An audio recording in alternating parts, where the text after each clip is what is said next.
It's everything legit.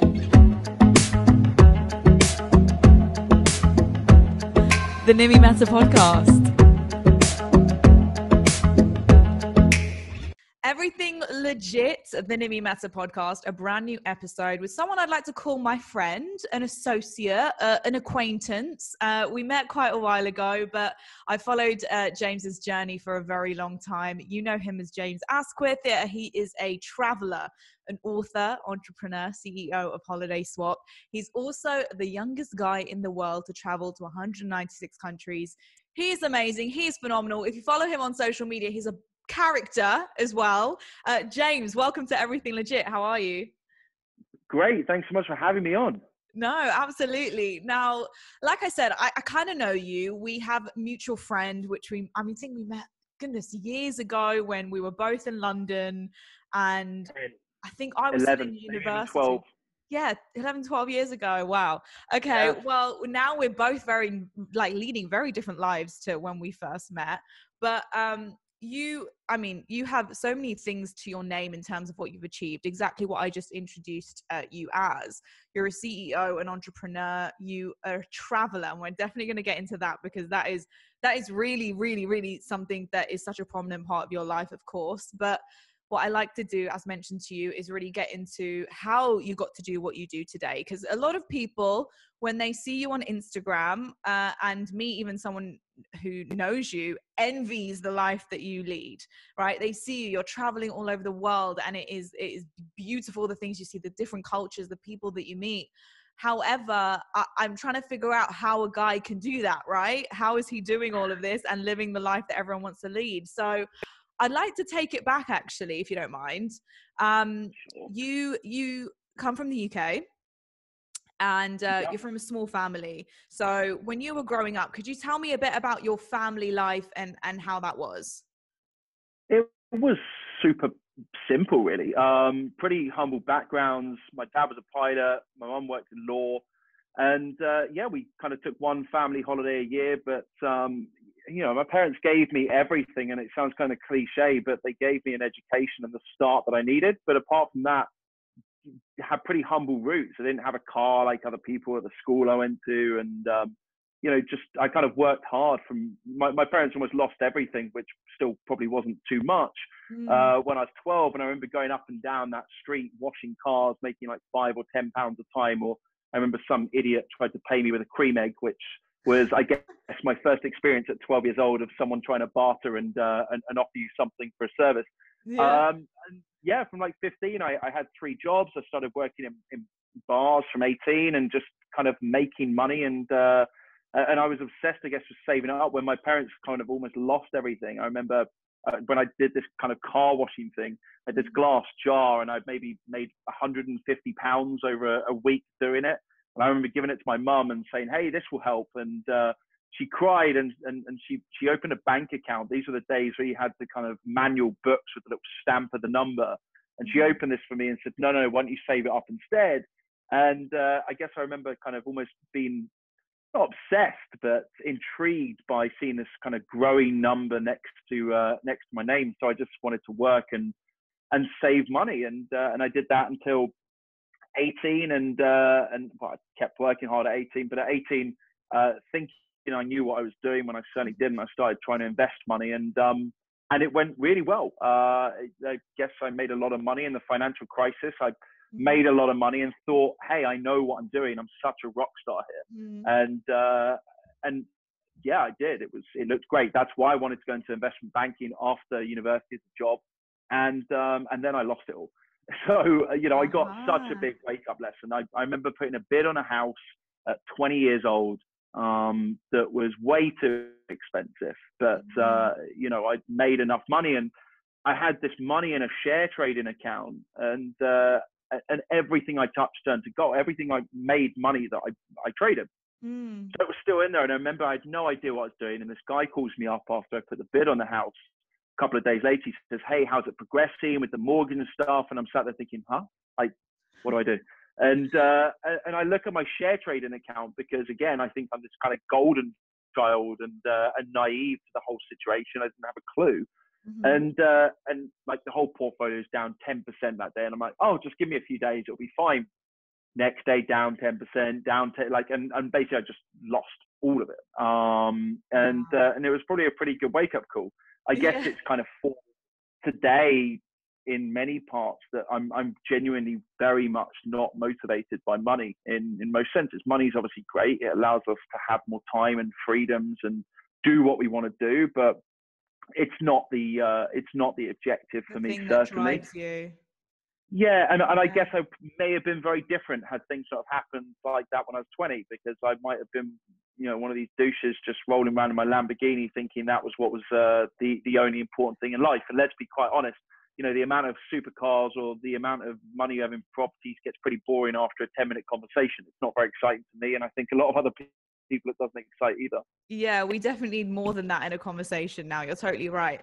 I actually want to go back to the point you made at the very beginning, your humble beginnings. However, being perhaps in friend circles that had a lot more than you, maybe wealth-wise, materialistically, they had more than you. How did that make you feel and think as a young kid? I mean, it's probably driven me to the point where I sat there thinking, why have these people got this and I don't? And I guess that kind of motivated me on. Some people that may have been given, I guess, privileges in some senses may not be as motivated, but it's a split kind of, I guess it's a split thought process in terms of, yes, on one hand, it motivated me, but on the other, it wasn't kind of the all given goal of, hey, I need to have more money than people or more Mm-hmm. material possessions. And even now, it never made me want material possessions. It made me want the ability to be able to do it, but never actually want it. I dress like a tramp most of the time. I don't have a watch. I've still only owned one car, which was a second-hand Skoda, which I crashed the third time I drove it. So, it's certainly kind of a case of, I guess, wanting it, but not having it. Mm. And you went to private school, am I correct? Because for anyone who's listening in the UAE, private school is what you guys just generally have in your system. But in the UK, there's private school and public school. Private school is a lot more expensive and paid for. Public school is just public school.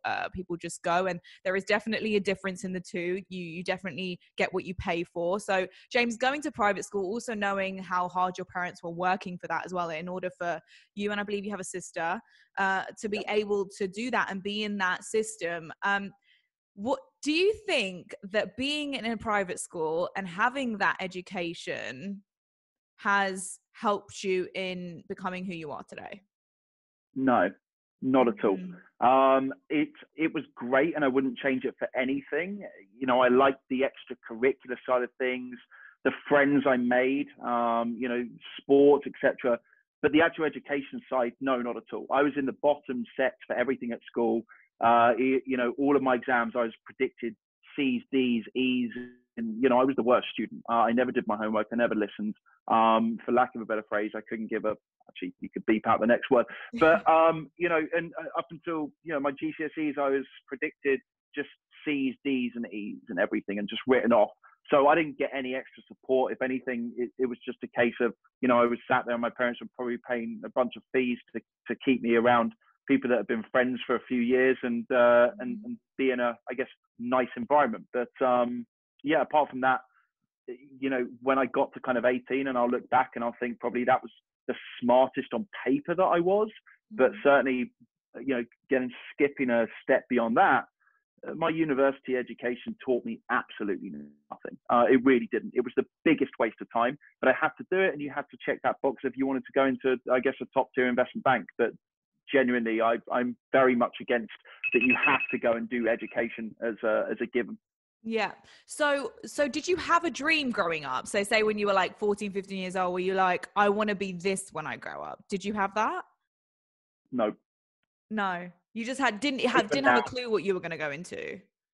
No, I mean, if you go back a few years before that, then yeah, sure, I wanted to be an astronaut, like loads of people. But I mean, apart from that, no, I didn't. And even now, it's difficult to kind of say where I want to be in 5 years, 10 years. You know, if I wanted to go and sell my company and sit on the beach for the rest of my life, then cool. But I'd rather be in a position where I can do something that actually makes a difference, and a positive impact in a wider scope than just, you know, saying, hey, look how much money I made. Mm-hmm. Yeah, I totally agree with that. I actually want to talk about when you went to university, because it sounds like it was an interesting time. You went to London School of Economics, which is one of the top universities in the city. Now, it was interesting because from what it sounds like, you had an interesting relationship with academics, being in and out of it, kind of doing your best when you could. Talk to me about your second year of university and when you kind of caught the travel bug in the first year and how it all happened. I went to one lecture in my second year and no classes. So yeah, that's what I can say about my actual university in my second year.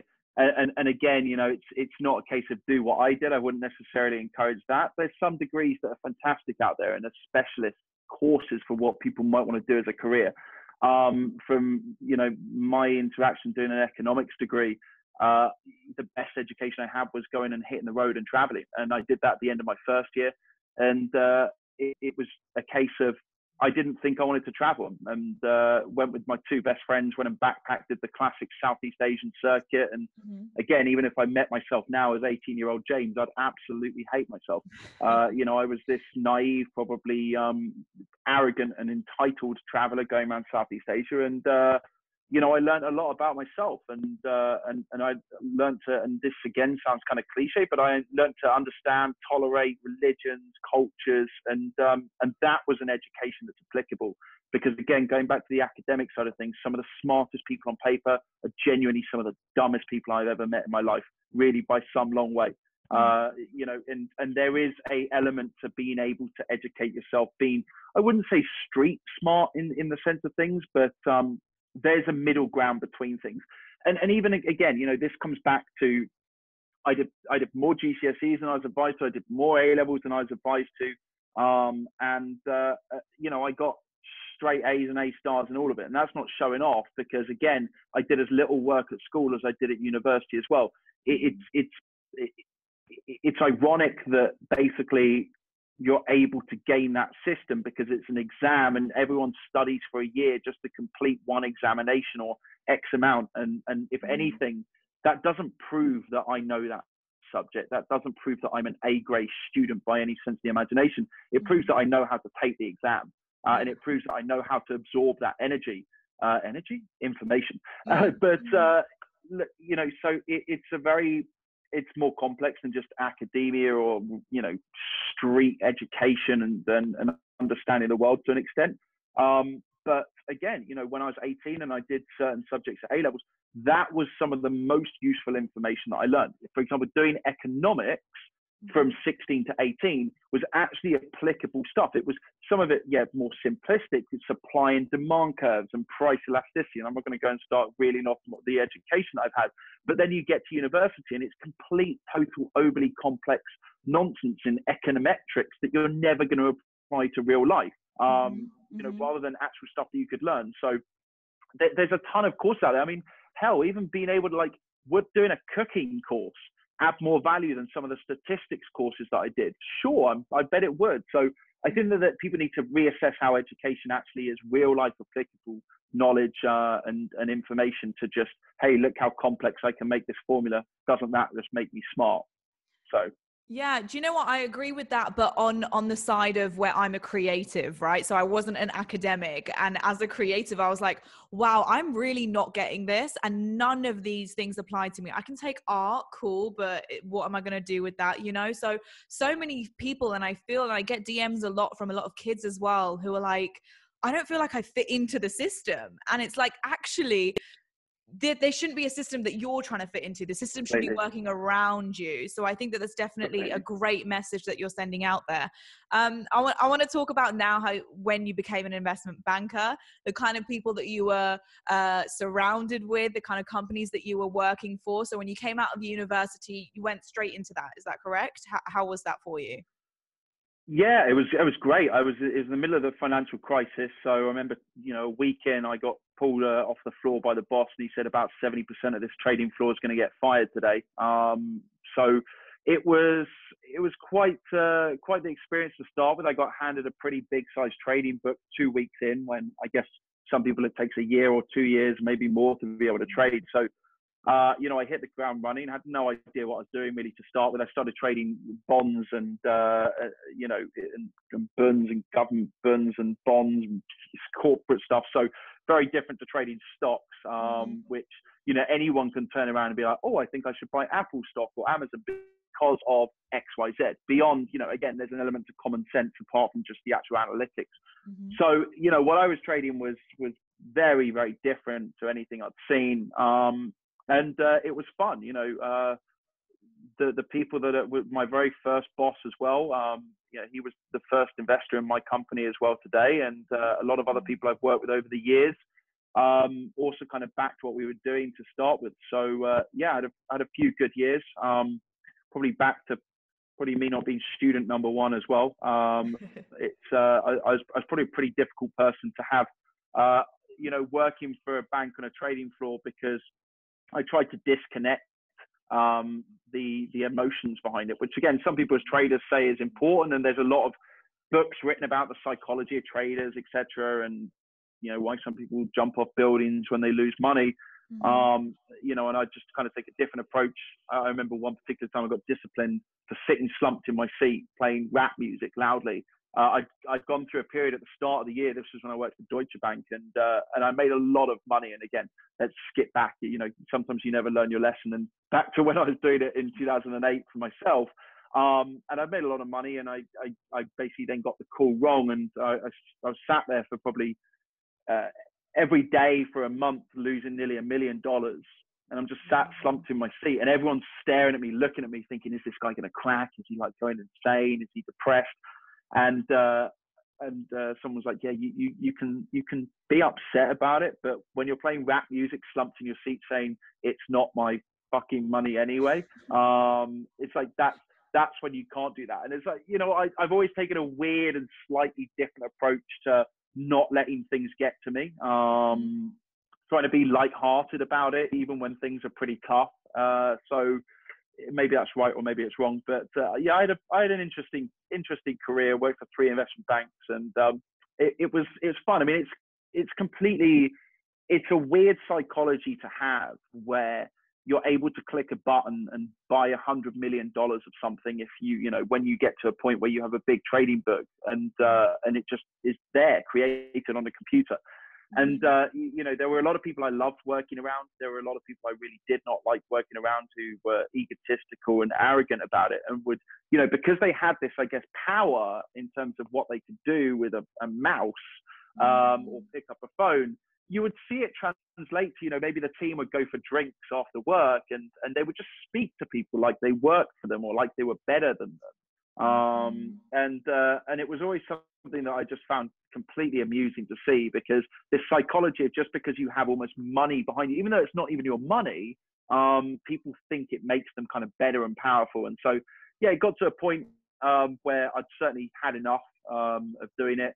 It turned into, I started working around a lot of people that I didn't enjoy working around anymore, and people that were kind of too motivated by just making money, essentially.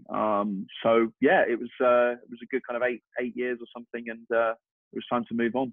Yeah, I mean, there's 2 things I've taken out of that. I'll get to the boss that you had that's now invested in your company in a second. But actually, I love that you spoke about the psychology around it, because I wasn't aware of that. You wouldn't be, I guess, unless you're in that world. But so how did you, I guess what you were talking about was a coping mechanism, and how you would emotionally detach yourself from the situation. But okay, for anyone, no matter what industry you're in, you were surrounded by people that you just did not like the energy of. You didn't like how they conducted themselves, how they treated other people. How did you handle it yourself in the workplace and within those relationships? And how do you think that maybe someone listening now could hopefully learn from your experience? I mean, at the end of the day, overridingly, the one thing I absolutely despise is bullies. I'd like to think that hopefully my morals are in the right place. And, you know, you see in banking a lot of bullies, and you see it in a lot of workplaces, right? Mm-hmm. When someone is weak or not performing, or, you know, someone wants to, I don't know the right term, but, you know, look like they're better or get ahead, they will act like a bully. And you see it from all the way from school up to, you know, probably the moment you're going to retire. And I hate bullies, you know. So the ironic thing in finance and banking is, you know, similar to probably some movies you've seen. If you're making money, you can do whatever the hell you want, and no one's going to fire you. So it's a case of just like keeping quiet when I wasn't. And, you know, when there's a French guy who's the biggest arsehole who's bullying a pregnant woman who's my friend, on another day, I can take a French baguette and hit him around the head with it and not get fired publicly on the trading floor, which is a laugh that everyone needed to see. So, you know, from that sense, it's strange because you literally have to check your emotions and what you say depending on almost your daily performance. So it's which is crazy. And then the whole system gets messed up because you have people that get into management because they get promoted because they've made money, not because they're a good manager or a good people person. Mm-hmm. And so that's probably worth remembering in most industries as well, right? At the end of the day, you know, if you're not enjoying what you do or your job and you're that miserable, and I know a ton of people who are really not happy with their boss. I mean, at the end of the day, just leave and do something else, or just really don't care less about it. Like, what are they going to do? It's the same thing if you look back now in terms of someone who might have been a bully or an asshole when you were at school, and it was the worst thing ever. Like, it was the biggest thing on your mind. And you look back now at whoever it might have been, like little Johnny when you're 8 years old, and you think, what a loser. Like, where's that person now? I couldn't care less. And obviously when you're an adult, it seems like it's much more serious and your livelihood's on the line as well. But at the end of the day, there's, you know, there is a split and a fine line between kind of, I guess, you know, mental health and your well-being as well. What's the point if you're going to be so down and depressed about it? Yeah, I couldn't agree more. I actually was James on the trading floor the same James at home? I'm not sure, actually. Might need to ask your mum and dad or like whoever you're living with. I'd actually be quite interested because, you know, you're quite a character yourself. I wonder if, I mean, what it comes across is you're quite an extrovert. Is James at home actually the opposite of that? I wouldn't say that necessarily, but there's kind of, I mean, certainly, I guess on the trading floor, everyone's almost like a character in themselves. And again, I would disconnect, you know, if I'm kind of like, you know, getting in a tense argument or something with someone about trade and stuff, I'd always leave that right on the floor. Like, there's no need to take that anywhere else. And then kind of beyond that, you know, certainly, I guess sometimes at home, in some ways I quite like my own time more than I used to now. Just because a lot of the time I might spend speaking and on calls and non-stop, and I just kind of like my own time a lot. So, in terms of, I guess, the humor, I'm probably the same in terms of sometimes being loud and obnoxious on a trading floor. I'd hope to just keep that there. Yeah, absolutely. So let's quickly talk about your boss, your ex-boss, who is now invested in your company. The reason I'm asking is because I believe in mentors, and I think it's so incredibly important for anyone, and no matter what industry you're in, to have someone that you look up to. They've experienced everything before you. You can learn from their lessons. I mean, of course, you've had, I'm going to say, a drastic change in career, kind of. You were an investment banker, and then you became a CEO, a traveler, an author. But what impact did your mentors have on you? Or is there one particular mentor or a certain story that you can share with us that kind of sticks out to you, that's kind of stuck with you today? Well, this boss, he's just a complete waste of space in the best way possible. He actually sent a message to me yesterday saying, "I made you who you are today." So it's that kind of relationship. But it's in a funny, jokey way. And if anything, he's more of a friend than a mentor. I've never really gone down the mentor route. I have some people that ask me if I can mentor them, and I'm like, I don't think it's something you can ask. It just comes naturally. Yeah. You know, when I would screw up at work, when I worked there, he would never really even have to have a go at me or tell me off, because we just were quite aligned in how we thought, in so many different levels, that he never needed to, because he knew I knew. And the most important thing is I respected him And I never respected the majority of teachers at school. I didn't respect the majority of bosses that I've worked for. But there have been some that I really have, and I might be more difficult in some ways to manage than someone else, but we've all got our ways that make us easier or harder to manage. So it was that I respected him, thought he was smart, intelligent, but also had, I guess, the right qualities. If someone's gonna, there was another boss I worked for at the start, and telling me time and time again to go and get his breakfast, and 2 weeks in I told him to go fuck himself.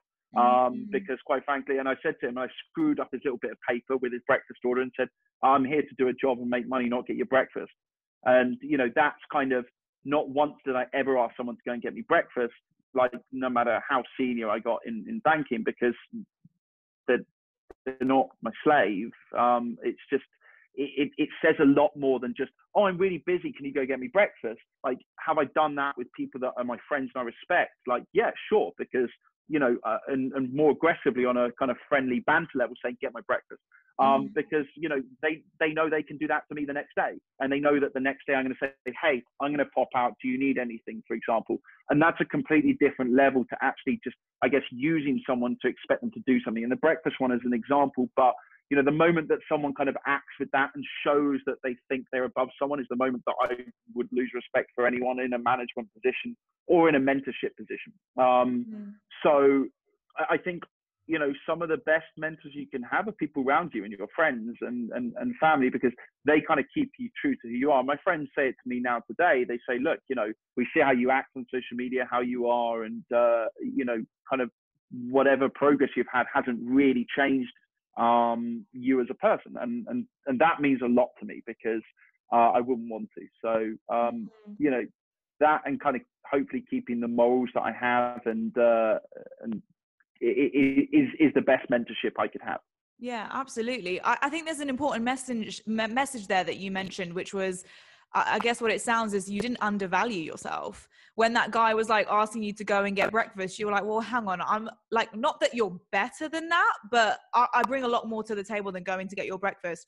I speak to so many friends, family regularly, and I've had personal experiences where I've worked for companies where the manager just undervalues you. You're probably the hardest working person there, but they're not recognizing it. That experience that you had, how can someone because you feel like lucky to have that job, right? You're like, well, this is my livelihood. I can't just walk out. I can't crunch up a paper, shove it in their face. I can't do that, because if I lose that, I've got a family to look after. I've got kids at home. Where is that line though? Because I'm trying to just figure out how I would give someone advice who, if they say to you like, James, I feel super undervalued at work. And I think I know what your answer is going to be anyway. But James, I feel super undervalued at work. They're not appreciating what I'm doing. I'm going above and beyond. What do I do? Well, if they're not appreciating you and you're doing that, then I wouldn't just say slack off. That's not the right thing. But at the end of the day, it's a transaction, right? You're providing a service and they're providing you a paycheck. At the same time, if that doesn't align at the same level, then, don't work the extra, don't do the extra. And that might sound like completely the advice that a lot of people in positions wouldn't say. Some people would take this positive toxicity, and I hate positive toxicity. There's too much of it on the internet these days, of you can be better, you can be the best.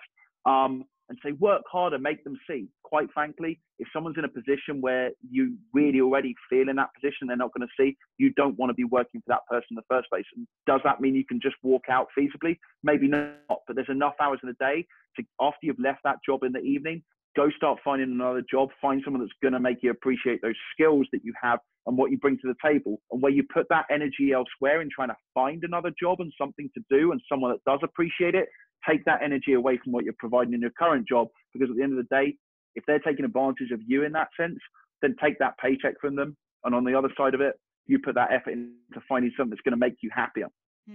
I like that. I really, really like that. So let's move on to when you... I just made that up. I just made that up right there when I said it.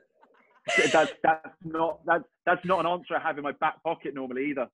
Just straight out. Did you shock yourself as well? You're like, wow, James, well done. I should start doing this more. Yeah, oh my goodness. All right, let's talk about when you got the travel bug, when you started traveling, because this is I mean, this story is incredible, because before you knew it, you realized you had traveled to 100 countries and you were just doing that to do it because you just loved it so much. So your first trip, you said you learned so much. You learned about different cultures, backgrounds, religions, people, and I believe something that I read about you was that I literally have a friend in every country. So let's talk about that travel bug when you caught it first and how it has kind of evolved into like now your main career. Yeah, I mean, I didn't have any intention. I remember when I went out we volunteered and built some homes in Vietnam. And I remember getting this backpack for the first trip, and the guy in the shop saying, "Get this one, it will last you years, you'll catch the travel bug." And I'm thinking, no, I won't. I have no interest. You know, I went there for 2-3 months out to Southeast Asia, and I was like, this is great. I came back and I booked my first solo trip out to Egypt, which was another culture shock in the Middle East, something I'd never seen before. And then kind of, yeah, just got carried away, went solo for 5 months to South America. I was working in like a beach bar and stuff there as I went along. And as you say, I don't remember the point where I thought, hey, how many countries are there? But yeah, I just thought maybe I can go to them all. And even after I finished it, I was still working in finance and banking. And again, it comes back, you know, lots of people don't have time off, especially when they first start. But it comes back to that first boss of mine who just said, take as much time as you need. I'll cover for you. Just kind of go get to all the countries if you can. So you know, I took off way longer than I should have done at times. And he always knew when I take a week off, like the day I was meant to be back in work, I'd call him up and be like, hey, the flight back is cancelled. And he's like, that's complete nonsense, isn't it? He's like, just tell me honestly, when are you actually going to come back? So it kind of got to that point. But, you know, I kept staying in banking afterwards because I knew I wanted to do something in travel, and I was kind of getting a little bit less interested in the finance side of things, but I just didn't know what. And I think, again, back to that positive toxicity point, there's too many people that turn around and say as, you know, an option one in terms of if you're not happy with the job, oh, quit, set up your own business, do your own thing. Like, it's not that easy. And it's also not that difficult, but there's something that you have to have extreme discipline and huge amounts of passion for what you want to do, and not just do it to make a bit of money, maybe flip a business, move on with your life. You have to do it because you want to be in it for the long haul, because otherwise it just isn't going to work. And it might work for a bit, but if you don't absolutely love every single part of it, it's not going to, and it takes a toll on you. It does genuinely take a toll on relationships, on friendships, and everything in your life. And kind of back to the point you made earlier about it looks like I have the best life ever. I'll tell you what, my life is really, really boring away from what you see on Instagram. I'm sat there working 12, 14 hours a day, 7 days a week. I might be on a plane sitting in first class and come to a beach, but you're going to see 10 minutes of my day walking on a beach and sitting in the sun, and the rest of it I'm taking calls and working non-stop. You know, it's like, for example, I haven't eaten anything all day today because I've been so busy. And I heard about 20 minutes ago the doorbell ring for my food that arrived, and I don't know where it is now. It might just still be outside. So, you know, just small little kind of sacrifices that you have to kind of take. You know, if I want to go and do something tonight and meet up with someone for a drink, like at the very last minute, that might change. And that's kind of, that becomes your life if you want to have a business and a startup. So, you know, there were a few ideas I had, nothing really stuck until, you know, I kept getting asked, oh, how do you travel so much? We want to travel, but it's so expensive. How can you travel more cheaply? And I'd always take an optimistic approach in terms of there's a ton of low-cost airlines out there, or there were, you know, it's super cheap to get anywhere. Travel now is 50% cheaper than 1982 relatively. But the same thing kept coming up, which is, hey, it's the accommodation that's expensive. And so I thought, look, why don't we create a true sharing economy platform? Something like Airbnb is not it's not a sharing economy. You pay a price, and if you're in the US, you pay 95% of the cost of an equivalent hotel. So it's still a tool that you're spending significant amounts of money on. So I wanted to make something that was, you know, open and possible for everyone to use. To basically, you know, if you're paying a lot of money on your mortgage, on your house, on your rent, whatever it is, that you can actually use your room, your house, your villa, whatever it is, to go and travel. And you know, it came to me, and again, that's an example of I wasn't enjoying banking at the end, and you know, I knew I had X amount of months' pay if I got fired for saying there wasn't disciplining clause, and I was trying for a few months whilst they were still paying me whilst I was focusing on my business to try and get fired. It was really difficult. When you actually want to get fired, it's really tough. Oh my goodness, I've never tried. Honestly, time and time again, I kept getting called into meetings and they're like, James, we have to discuss your performance. I'm like, I know it's not been good, has it? And they're like, no, it hasn't. And they're like, so what do you think we should do about this? And I'd say, look, whatever action you feel is necessary, I'm willing to take. And they're like, right, let's get back to work tomorrow. And I'm like, no, stop. This happened time and time again. It actually ended up with me getting asked to do something, and I put the document in a shredder for me to finally get removed. But yeah. That extreme, you had to go to those extremes. Yeah. Let's just talk about one thing which I love that you mentioned, which was how, you know, that working for someone is really tough. Then you kind of caught the travel bug. You were going through the evolution of you as personally, James, but then also professionally, where you kind of wanted to go and what you wanted to do. This is interesting because I have a dad who is a CEO of multiple businesses, and growing up as a kid, he wasn't really present because, you know, I was like, but I don't get it. Of course, like, we get it. You're working. We don't want your money, Dad. We want your time. Now, you know, you're still a young guy, and family, everything that is in the future for you. You're on a roll right now. But when we talk about sacrifices and the toll it takes on relationships, can you speak a bit about that? Because I think that people don't quite understand the depth of it. Interesting question. Yeah, look, it's certainly something I'm self-aware of, and I am aware. You know, have I been in situations where I haven't been able to spend as much time with people as I want? 100%. And it's difficult to explain not only to other people, but sometimes to myself as well. It isn't a case of I sit there, I do some work, I complete an assignment, and I'm done for the day.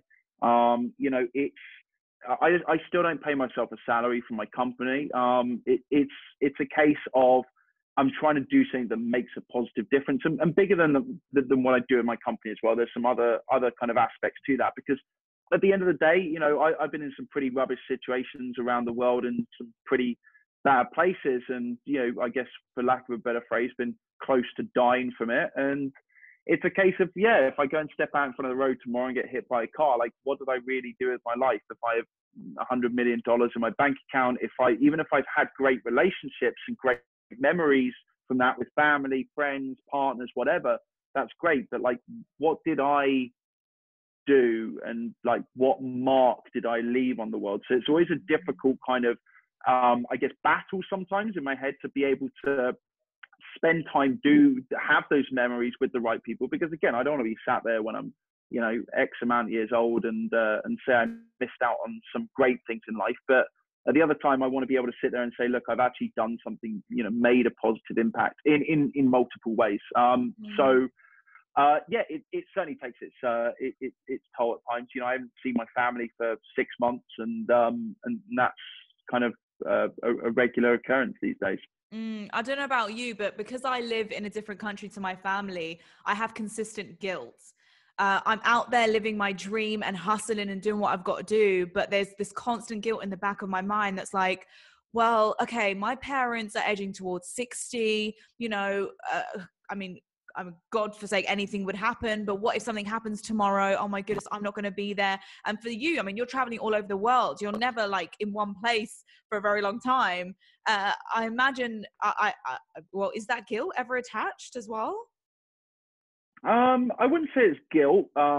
It's concern perhaps, but certainly never guilt. And, you know, I try to get to see them as and when I can. It's a little bit more difficult, I guess, right now, but, you know, and I wouldn't even try and be positive about it and say, oh, there'll be a time in a few years where it will be fine. And then, you know, suddenly I'll, you know, even in terms of relationships, I'll sit down in a nice white picket fence house and settle down, have X amount of kids and mow the lawn, because again, that's just not really for me. So, you know, it's, I wouldn't say it's guilt, but again, should I probably spend more time with my family? Yeah. Yeah. You're we'll see how conscious things of it. progress. You're conscious of it. One thing you're very vocal about, which I absolutely love and I live for on your Instagram, by the way, is I'm not going to call it hate, your dislike for influencers and the way that that kind of world has happened and evolved and now what it's become. Could you just share with the listeners a bit of a background? Because I already know because I follow you, but if they don't follow you, your kind of thought process and your opinion, I guess, on the influencer world. Well, look, it's not only positive toxicity, as I said, but it's the problem with a lot of our human mentality is that anything that's ever been good in this world just gets overcrowded very, very quickly until it's not good or unique again. You know, this goes back to tulip mania, where people in Holland were quitting their jobs because they thought a tulip was worth $2,000 each. And then it turns out that they actually grow freely and they're not really worth anything. You know, and tulip mania was probably the first mainstream bubble that burst. And then you have it in every sense of the imagination. You have people that turn around and say, oh, you know, look at how cheap it is to get 0% down payments on mortgage. Then the bubble bursts in 2008. Then you have the crypto industry. And now you can even compare it and say in terms of influencers, right? You go back 5 years ago and being an influencer was a cool thing, right? It was like, oh my God, you're an influencer. Now it is a toxic word. People hear that and they're like, that's embarrassing. So influencers are now largely calling themselves content creators. So look, you know, I have a bunch of people that are friends of mine that may consider themselves as influencers, but there's a difference between an influencer and influential. Just being an influencer on the surface, like what is someone actually influencing, which is the important question. And, you know, content creators, a lot of people that are friends of mine have a big platform of followers. And do they do sponsored posts? Sure. But it comes with a skill behind it, whether that's photography, whether that's, you know, something that they offer rather than just, hey, all I sell is like a preset and I sell makeup or, you know, I sell destinations and expensive hotels that I would never actually pay for myself, but I'm expecting my followers to pay to fund my lifestyle. And I think it's hugely ironic and false advertising a lot of the time, because you know, I've almost never done paid sponsored posts, and certainly not for a couple of years, because if I want to be able to say my true thoughts, and if airlines offer me free flights, it's like, I know I want to say where you're good, where you've gone wrong.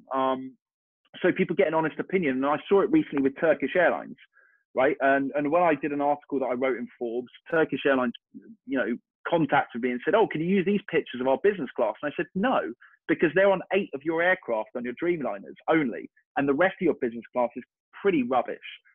So it's false advertising. Whereas Turkish Airlines also use a ton of influencers on social media. They're one of the few airlines that did.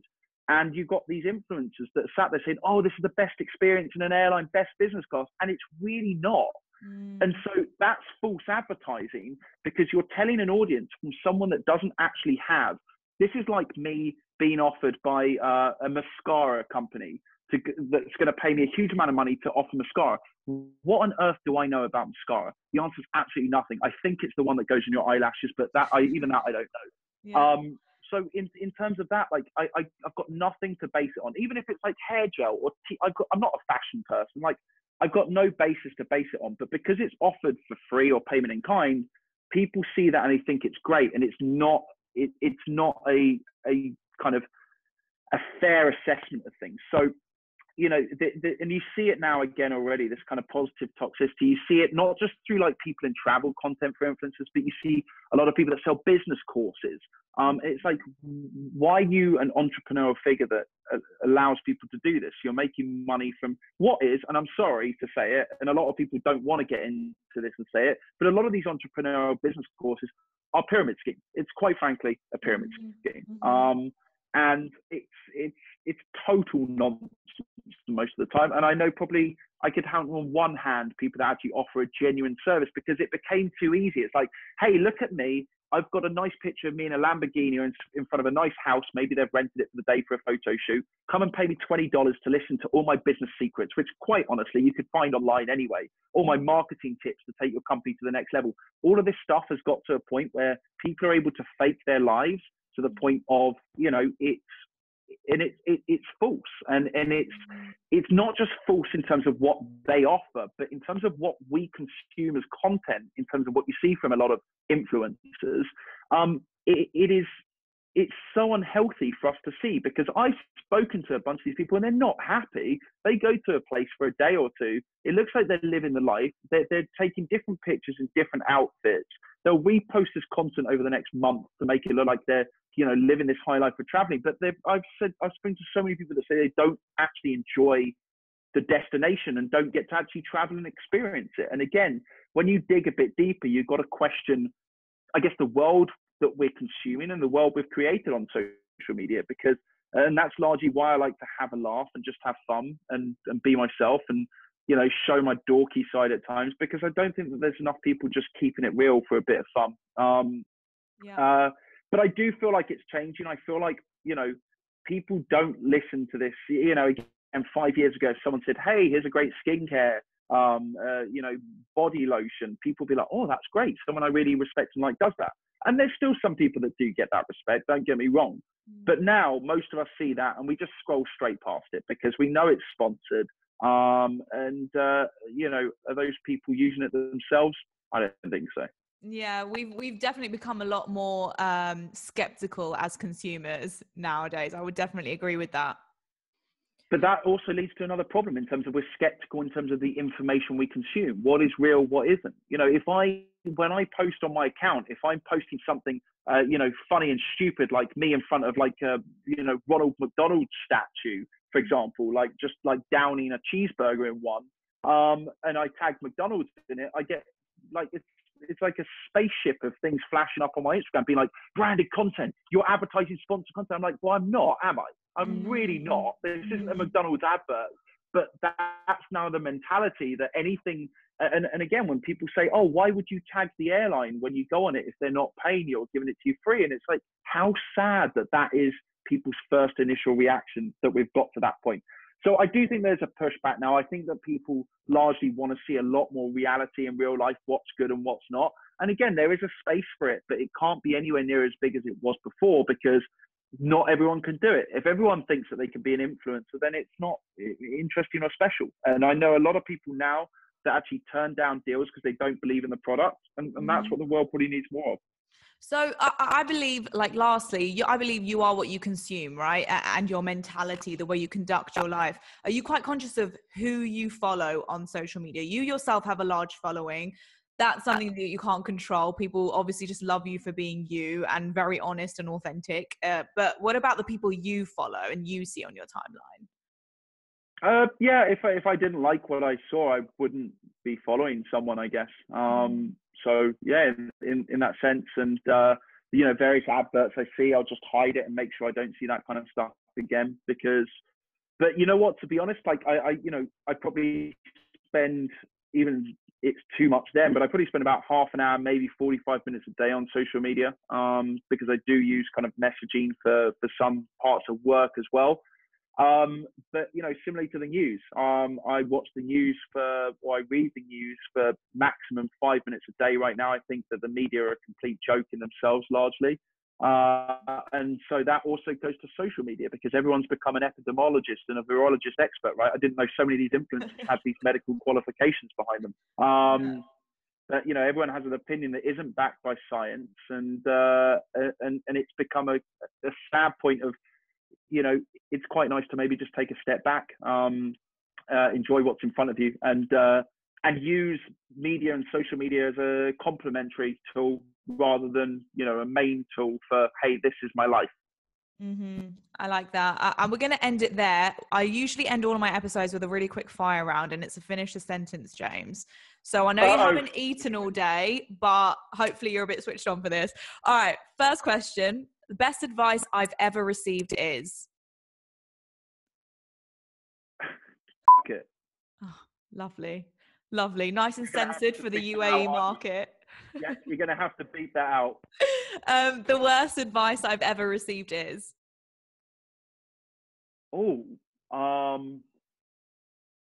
That's a really good question, and one that's really put me on the spot here. The worst advice I've ever received. just, I don't know. It's ironic. I was going to say just stick at it. But there's a thin line between sticking at something that you're not like enjoying and kind of really pushing through something you know you're going to succeed at. So that's kind of split. Yeah, I see where you're going. Okay, next one. If I could go back to my journey in becoming who I am today, I would change. Nothing. Nothing? It's interesting. Not Everyone's not a answer is single that. thing. Genuinely not a thing. Wow, I love that. Okay, I couldn't do what Not I even do. getting kidnapped. Oh, wait. Okay, we didn't even get into that because I didn't even know we could, but I'm going to leave that to the side. I couldn't do what I do without. My family and friends supporting me. Family primarily. Yeah. And last one, I am looking forward to. Dinner.